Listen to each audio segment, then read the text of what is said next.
कृष्णा जी, हमने ऐसे सुना है कि आप एक संकल्प कर रहे हैं, 9 महीने शिरडी परिक्रमा। तो क्या है ये और कौन कौन इसमें शामिल हो सकते हैं? कौन से दिन से ये शुरू होगी? इसीलिए हमें क्या करना है, हम कैसे आपसे जुड़ सकते हैं, जरा आप बताएंगे विस्तार में। ओम साई राम।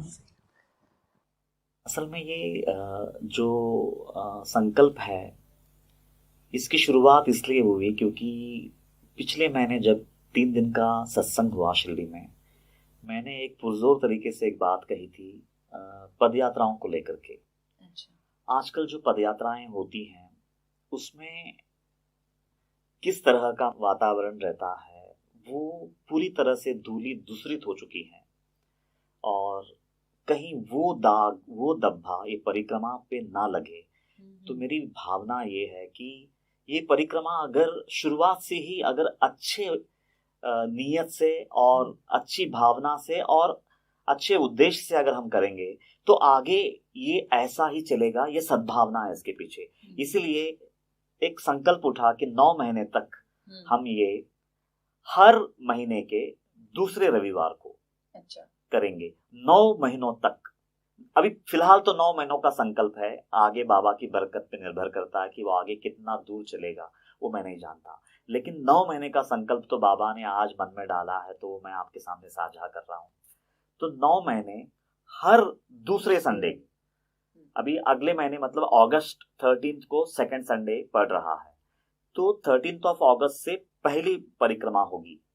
तो उसके बाद हर महीने के सेकंड संडे को ये परिक्रमा होगी। और हाँ, इसकी रचना ऐसी होगी कि सुबह 6 बजे हम खंडोबा मंदिर से इसकी यात्रा शुरू करेंगे और 7:30 के दरमियान हम बीच में वीरभद्र मंदिर पहुंचेंगे और वहां पे 1.5 से 2 घंटे का साईं सच्चरित पे सत्संग होगा।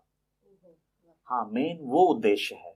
और इसके पीछे मेन उद्देश्य ये है कि बाबा का जो हृदय है, बाबा का जो आत्मा है, ये साईं सच्चरित, वो जनमानस तक पहुंचाना ही इसका मुख्य उद्देश्य है। एक तो परिक्रमा हो जाएगी बाबा की, और दूसरा बाबा की रोशनी से जुड़ने का एक सुअवसर मिलेगा हमें।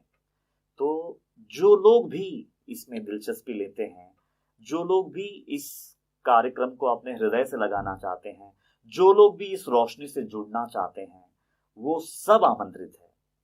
तो जहां से भी लोग आए, क्योंकि ये उपक्रम जब से हमने बताया है तब से बहुत कॉल्स आ रहे हैं, वो चाहे बॉम्बे हो, पूना हो, गोवा हो, तो कहीं कहीं जगह से आ रहे हैं।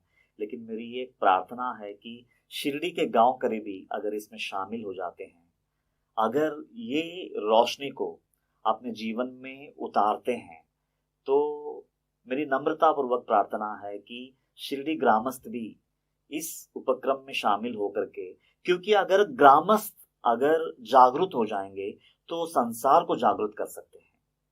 तो ये भावना वही है कि ग्रामस्थ के चरणों में कोटि कोटि वंदन। मेरी प्रार्थना है कि कम से कम है ना 3 महीने तो भी आप आंखें पहले देख लेना होता क्या है। उसके बाद अगर आपके हृदय को छुए तो कंटिन्यू करोगे आप, नहीं तो आप छोड़ दोगे, मैं तो यहां तक बोलूंगा। लेकिन 3 महीने कम से कम हर सेकंड सैटरडे आप आए, वो अनुभव लीजिए, वो सत्संग का अनुभव लीजिए, वो परिक्रमा का अनुभव लीजिए।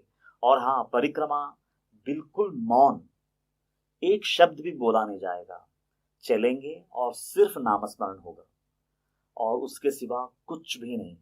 और जहां पे हम पहुंचेंगे वहां पर भी वो मौन कंटिन्यू रहेगा। वो 1.5 घंटे का सत्संग जब तक चलेगा तब तक हर कोई जिसको भी जो सवाल पूछना है वो पूछ सकता है उतने वक्त के लिए। तो जैसे ही वो सत्संग पूरा होगा फिर से मौन धारण करेंगे और मौन करते हुए हम बाबा के समाधि मंदिर तक पहुंचेंगे। और उसके बाद जिसको दर्शन लेना है वो ले सकता है, अगर किसी को जल्दी है तो वो अपना अपना फिर से वापसी की यात्रा कर सकता है। तो मेरी आप सबसे गुजारिश है, अगर बाबा की हृदय को जानना है, बाबा की हृदय की तड़प को जानना है, तो ये अवसर का जरूर लाभ लीजिए। अगर सच में आपके हृदय में बाबा को लेकर के रत्ती भर भी ईमान है तो आप इस अवसर को नहीं चूकेंगे, ऐसा मैं प्रार्थना करता हुए मैं अपना ये 2 शब्द कि यहाँ विराम देता हूँ। जय साईं राम।